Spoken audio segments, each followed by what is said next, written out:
Kung hindi ka pa nakagawa ng online account sa SSS at hindi mo alam kung paano, halika at ituturo ko sa iyo. Panoorin at tapusin mo lang ang video na to.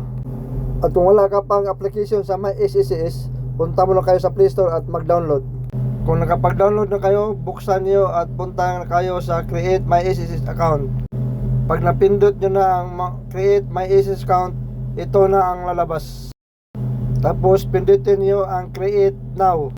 Pagka-pindot nyo ng Create Now, ito na naman ang susunod na labas. Dito mamimili ka dito kung member, household, employer, or coverage and collection partner. Sa akin, dito ako sa member. Pagkatapos, pag napindot mo yung member, ito na ang susunod na labas. Dito naman makikita mo choose registration reference at account information like SSS number, mobile number, and email address. Dito muna tayo sa choose registration reference.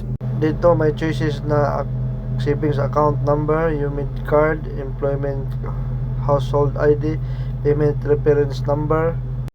Kayo na bahala kung anong ilagay niyo, kung anong meron kayo. Sa akin is PRA number or payment reference number. Pindutin nyo lang. Pagkatapos i-encode nyo lang yung PRA number nyo na kinuha nyo sa SSS.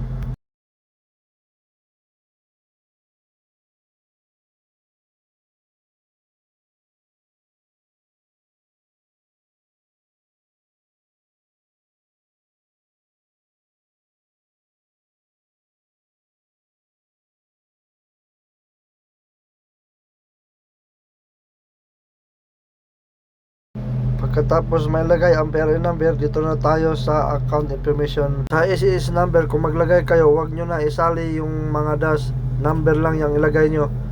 Kasi hindi kayo makakapag-proceed pag ilagay nyo pa ang mga dash. Kasi lalabas na invalid SSS number. Sunod naman ang contact number na naka-register sa mga SSS nyo. Kasi dyan magsisend ng OTP or one-time password or confirmation. Sunod naman, lagay yung email address kasi dyan magsisend ng verification. Siguraduhin nyo lang na tama ang mga email address na nilagay nyo kasi dyan sa email magsisend ng verification code. Confirm email address, ulitin nyo lang. Confirm nyo lang ang email address nyo, isulat nyo lang ulit.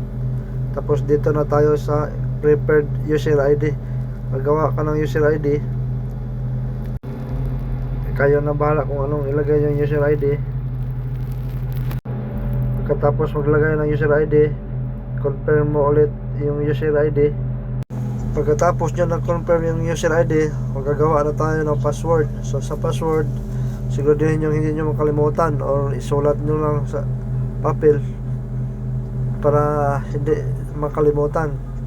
So confirm password. Pagkatapos natin confirm, reviewin nyo muna. Review muna. Tapos next na tayo pag sigurado na. Next dito is basic information ng mga to. Pangalan, apelyido, middle name, address, barangay. So, ganun lang. So Bargio, Eduardo, given name, Eduardo, middle name lagay. Tapos extension name, junior or senior. Tapos yung birth date nyo. So dito na tayo sa address. So province, saan probinsya kayo, lagay nyo. Pipilian naman dyan. So sa akin Cebu, search nyo lang Cebu. Pagkatapos next na. So yan na, nakagawa na tayo ng account. So balik na tayo doon sa pinakauna. So ilagay na natin yung user ID na ginawa natin. So type natin dyan. Tapos password,